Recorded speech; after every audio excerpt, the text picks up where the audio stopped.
Hello everyone, ನಾನು ನಿಮ್ಮ ಅಂಶ್. ಸೊ ಇವತ್ತು ನಾನು ಬೆಳಿಗ್ಗೆ 6 ಗಂಟೆಗೆ ಎದ್ದಿದ್ದೆ. ಅಲ್ಲ 9 ಗಂಟೆಗೆ. ಬೆಳಿಗ್ಗೆನೆ ಎಷ್ಟು ಕ್ಯೂಟಾಗಿ ಕಾಣಿಸ್ತಿದ್ನಲ್ವಾ. ನೆಲ್ಲಿಕಾಯಿ, ಪುದೀನ, ನಿಂಬೆಹಣ್ಣು ಹಾಕಿ ಬಿಸಿನೀರಿಗೆ ಹಾಕೊಂಡು ಕುಡ್ಕೊಂಡೆ. ಇವತ್ತಿಂದ ಮನೇಲೆ ವರ್ಕೌಟ್ ಸ್ಟಾರ್ಟ್ ಮಾಡ್ಕೊಂಡಿದ್ದೀನಿ. ಆ ವರ್ಕೌಟ್ ಮಾಡಿ ಫುಲ್ ಸುಸ್ತಾಗ್ಬಿಟ್ಟಿದ್ದೆ. ನಾನು ಕೈಯು ಕಾಲೆಲ್ಲ ನೋವಾಗ್ಬಿಟ್ಟಿದೆ. ನನಗಂತೂ ಉಸಿರಾಡೋಕ್ಕೂ ಆಗ್ತಿರ್ಲಿಲ್ಲ, ಹಂಗಾಗ್ಬಿಟ್ಟಿತ್ತು.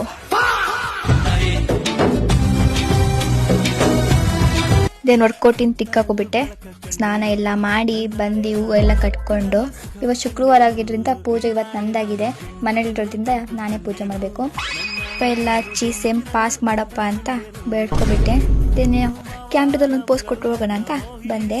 ತಿಂಡಿ ಎಲ್ಲ ಮಾಡಿಕೊಂಡು ಅದೇನೋ ಮುರ್ದಾಕಿದ್ನಲ್ಲ, ಅದನ್ನು ಕೂಡ್ಸಕ್ಕೆ ಹೋದೆ. ಬಟ್ ಕೂಡ್ಸಕ್ಕೆ ಹೋದ್ರು ಅದು ಮತ್ತೆ ಮುರಿದೋಗ್ತಿತ್ತು. ಇದ್ರಲ್ಲಿ ಉಂಗ್ರ ಮಾಡಿಸ್ಕೋ, ಒಳ್ಳೇದಾಗತ್ತೆ. ಹೊಟ್ಟೆ ಸಿಕ್ತು ಅಂತ ಚರ್ಮುರಿ ಮಾಡ್ಕೊಳ್ತೀನಿ ಅಂತ ಮಾಡ್ಕೊಂಡೆ. ತುಂಬ ಚೆನ್ನಾಗಿತ್ತು ಟೇಸ್ಟ್ ಅಂತೂ. ಇಷ್ಟೊಂದು ಚೆನ್ನಾಗಿ ಮಾಡ್ತೀನಿ ನಾನು. ಅದಕ್ಕೆ ಎಲ್ಲರಿಗೂ ಟಿಕ್ ಹಾಕ್ಕೊಂಡು ಲಾಸ್ಟ್ ನಿಮಗೆಲ್ಲ ಬಾಯ್ ಹೇಳೋಣ ಅಂತ ಬಂದೆ. ಬಾಯ್ ಬಾಯ್.